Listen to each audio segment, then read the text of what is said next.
നമസ്കാരം. ഒരു അഞ്ചാം തലമുറ യുദ്ധവിമാനം സ്വന്തമായി വികസിപ്പിച്ചെടുക്കാനുള്ള ബദ്ധപ്പാടിലാണ് ഇന്ത്യ എന്ന് എല്ലാവർക്കും അറിയാം. വർഷങ്ങളായി നമ്മൾ പറഞ്ഞു കേൾക്കുന്ന ഒരു പേരാണ് AMCA പ്രോഗ്രാം എന്നുള്ളത്.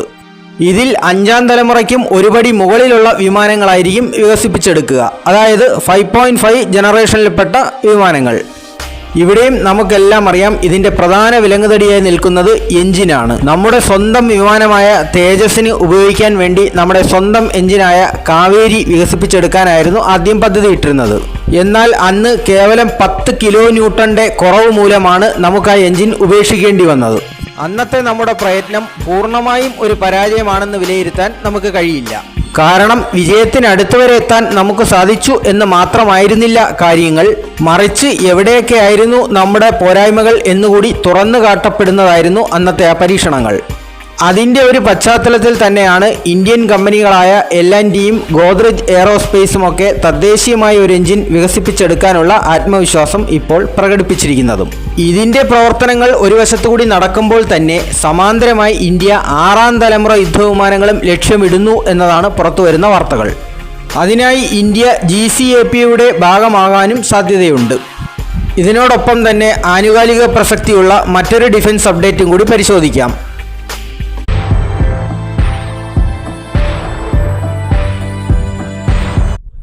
UK, ഇറ്റലി, ജപ്പാൻ എന്നീ 3 രാജ്യങ്ങളും കൂടി ചേർന്ന് സംയുക്തമായി ഒരു 6ാം തലമുറ യുദ്ധവിമാനം വികസിപ്പിച്ചെടുക്കുന്ന പദ്ധതിയാണ് GCAP അഥവാ ഗ്ലോബൽ കോമ്പാറ്റ് എയർ പ്രോഗ്രാം. 2022 ഡിസംബറിലായിരുന്നു ഇങ്ങനെ ഒരു പദ്ധതിക്ക് ആദ്യം രൂപം കൊടുത്തത്. 2035 ആകുമ്പോഴേക്കും ഇതിലെ അംഗരാജ്യങ്ങളുടെ കൈവശം 6ാം തലമുറ യുദ്ധവിമാനം ഉണ്ടായിരിക്കണം എന്നുള്ളതാണ് അവരുടെ പ്രഖ്യാപിത ലക്ഷ്യവും. തദ്ദേശീയമായി ഫൈറ്റർ ജെറ്റുകൾക്ക് ആവശ്യമുള്ള എഞ്ചിനുകൾ വികസിപ്പിച്ചെടുത്ത് പ്രാഗൽഭ്യം തെളിയിച്ചിട്ടുള്ള UK ഇതിൽ അംഗരാജ്യമായതുകൊണ്ട് തന്നെ ഈ ഒരു പദ്ധതിയുടെ വിജയത്തെക്കുറിച്ച് ആരും ആശങ്കപ്പെടേണ്ടതില്ല. ഈ ഒരു പദ്ധതിയുടെ ഭാഗമാകാൻ ഇന്ത്യയെ UK ഇതിനു മുൻപേ തന്നെ ക്ഷണിച്ചിട്ടുള്ളതുമാണ്. എന്നാൽ അന്ന് ഇന്ത്യ ഇതിന് അനുകൂലമായ യാതൊരു നിലപാടും എടുത്തതായുള്ള വാർത്തകളൊന്നും പുറത്തു വന്നിരുന്നില്ല. എന്നാൽ ഇപ്പോൾ ഇന്ത്യ ഇതിൽ താൽപ്പര്യം പ്രകടിപ്പിച്ചു എന്ന വാർത്തകൾ പുറത്തുവിട്ടിരിക്കുന്നത് ജപ്പാനാണ്. എഞ്ചിൻ്റെ സാങ്കേതിക വിദ്യയിലൊക്കെ ബ്രിട്ടൻ മുന്നിട്ട് നിൽക്കുന്നുണ്ടെങ്കിലും ഒരു 6ാം തലമുറ യുദ്ധവിമാനം വികസിപ്പിച്ചെടുക്കുക എന്നുള്ളതിൻ്റെ ഏറ്റവും വലിയ വിലങ്ങുതടി എന്നുള്ളത് ഇതിൻ്റെ ചെലവ് തന്നെയാണ്. ആ നിലയ്ക്ക് കൂടുതൽ രാജ്യങ്ങൾ ഇതിൽ പങ്കാളികളായി കഴിഞ്ഞാൽ ചിലവുകൾ കൂടുതൽ വിഭജിച്ചെടുക്കാം എന്നൊരു നേട്ടം കൂടിയുണ്ട്. അതാണ് വളർന്നു വരുന്ന ഒരു സാമ്പത്തിക ശക്തിയായ ഇന്ത്യയുടെ വരവിനെ UKയും ഇറ്റലിയുമൊക്കെ സ്വാഗതം ചെയ്യുന്നതും. എന്നാൽ ഇവിടെ ജപ്പാന്റെ നിലപാടാണ് വ്യത്യസ്തം. കഴിച്ചിട്ട് ഇറക്കാനും വയ്യ, മധുരിച്ചിട്ട് തുപ്പാനും വയ്യ എന്ന അവസ്ഥയിലാണ് ജപ്പാൻ. അവരുടെ ആജന്മ ശത്രുവായ ചൈനയെ നേരിടാൻ ഒരു പാർട്ട്ണറായി ഇന്ത്യയെ കിട്ടുന്നു എന്നതാണ് അവരെ സംബന്ധിച്ചുള്ള നേട്ടം. എന്നാൽ ഇന്ത്യയും റഷ്യയും തമ്മിലുള്ള ഇരിപ്പുവശം വെച്ച് ഈ വിമാനത്തിൻ്റെ രഹസ്യങ്ങൾ റഷ്യയുടെ കയ്യിലെത്തുമോ എന്നുള്ളതാണ് ജപ്പാന്റെ ഒരു ആശങ്ക. ചരിത്രം പരിശോധിച്ചാൽ തന്നെ മനസ്സിലാകും ജപ്പാന്റെ ആശങ്ക ലേശം കഴമ്പുള്ളത് തന്നെയാണ്. റഷ്യയുടെ പല സാങ്കേതിക വിദ്യകളും അതിൻ്റെ ചൂടാറുന്നതിന് മുൻപ് തന്നെ ഇന്ത്യക്ക് കൈമാറിയ സംഭവങ്ങളും ഉണ്ട്. ഏതായാലും ഇന്ത്യയുടെ ഈ നീക്കത്തെ മറ്റ് 2 രാജ്യങ്ങളും വളരെ പ്രതീക്ഷയോടെയാണ് കാണുന്നത്. ആയതിനാൽ ഇവർ ജപ്പാനുമേൽ സമ്മർദ്ദം ചെലുത്താനും സാധ്യതയുണ്ട്. പിന്നെ 6ാം തലമുറ യുദ്ധവിമാനങ്ങളെക്കുറിച്ച് പറയുകയാണെങ്കിൽ ഇന്ന് നിലവിലുള്ള യാതൊരു വിമാനങ്ങൾക്കോ ആയുധങ്ങൾക്കോ ഒന്നും അവയോടൊപ്പം തന്നെ പിടിച്ചു നിൽക്കാൻ കഴിയില്ല എന്നതാണ് വസ്തുത. ഇതിൻ്റെ പല ഫീച്ചേഴ്സും രഹസ്യ സ്വഭാവം സൂക്ഷിക്കുന്നവയാണ്. വരുന്ന 15ഓ 20ഓ വർഷങ്ങൾക്കുള്ളിൽ 6ാം തലമുറ യുദ്ധവിമാനങ്ങൾ ഇല്ലാത്ത ഏതൊരു രാജ്യവും ദുർബലമായി മാറുമെന്ന് സാരം. ഒരുപക്ഷെ ഇതായിരിക്കാം ഇന്ത്യയെ കൊണ്ടും ഇത്തരത്തിൽ ചിന്തിപ്പിച്ചത്.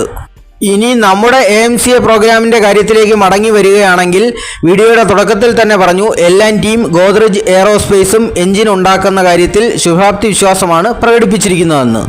ഇതിൽ ഗോദ്രേജ് എയറോസ്പേസ് എന്ന കമ്പനിക്ക് നിർണായകമായ ടെക്നോളജിയും മൊഡ്യൂളുകളുമൊക്കെ നിർമ്മിച്ച് പരിചയസമ്പത്തുമുണ്ട്. ലാഴ്സൺ ആൻഡ് ട്യൂബ്രോയുടെ കാര്യവും ഏറെക്കുറെ അങ്ങനെയൊക്കെ തന്നെയാണ്. പരിചയസമ്പന്നതയും അടിസ്ഥാന സൗകര്യവും ഒത്തിണങ്ങുന്നത് തന്നെയാണ് അവരുടെ ടീമും. ഈ ഒരു അവസരത്തിൽ ഗവൺമെൻറ്റുകൾ കാലാകാലമായി തുടർന്നു വരുന്ന നയത്തെയും വിമർശിക്കാൻ ഇവർ മറന്നില്ല. ഏതൊരു കാര്യത്തിനാണെങ്കിലും ഏറ്റവും കുറഞ്ഞ നിരക്ക് വാഗ്ദാനം ചെയ്യുന്ന കമ്പനിക്ക് കരാർ കൊടുക്കുക എന്നതാണ് നമ്മുടെ വർഷങ്ങളായുള്ള നയം. ഇതൊരു തെറ്റായ നയമാണ് എന്നുള്ളതാണ് L&Tയുടെ വാദം. ഈ ഒരു വാദം ഒരു പരിധിവരെ ശരിയാണ് താനും. കാരണം ഏറ്റവും നല്ല റിസൾട്ട് കിട്ടണമെന്നുണ്ടെങ്കിൽ നല്ല രീതിയിൽ കാശ് മുടക്കണം.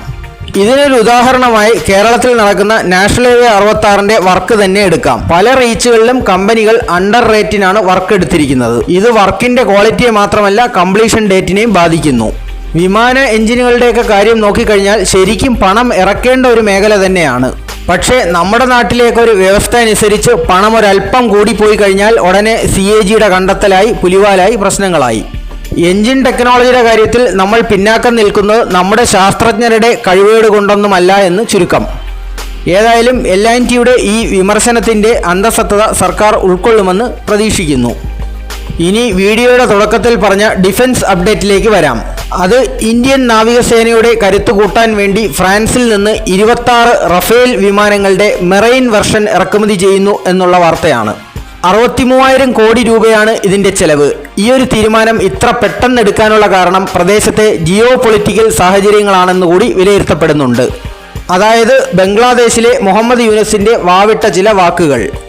ബംഗ്ലാദേശിലേക്ക് തുറമുഖം പണിയാൻ ചൈനയെ ക്ഷണിക്കുന്നു, ഇന്ത്യയുടെ വടക്കുകിഴക്കൻ സംസ്ഥാനങ്ങളെല്ലാം ലാൻഡ് ലോക്ക്ഡ് ആണെന്ന് പ്രഖ്യാപിക്കുന്നു. ടിയാൻ്റെ ഈ ലീലാവിലാസങ്ങൾക്കൊക്കെ ഇന്ത്യ തക്കതായ മറുപടിയും കൊടുത്തിട്ടുണ്ട്. വാക്കുകൊണ്ടല്ല, പ്രവൃത്തി കൊണ്ട്. അത് ഇന്ത്യ വഴിയുള്ള ബംഗ്ലാദേശിൻ്റെ വ്യാപാരം തടഞ്ഞുകൊണ്ടാണ്. ഇവിടെ ചൈനയും പാകിസ്ഥാനും ഒരുമിച്ച് വന്നിട്ട് പേടിച്ചിട്ടില്ല, പിന്നെയാണ് ബംഗ്ലാദേശ്. ഇന്ത്യ മഹാരാജ്യത്തിന് വിജയാശംസകൾ. ജയ് ഹിന്ദ്.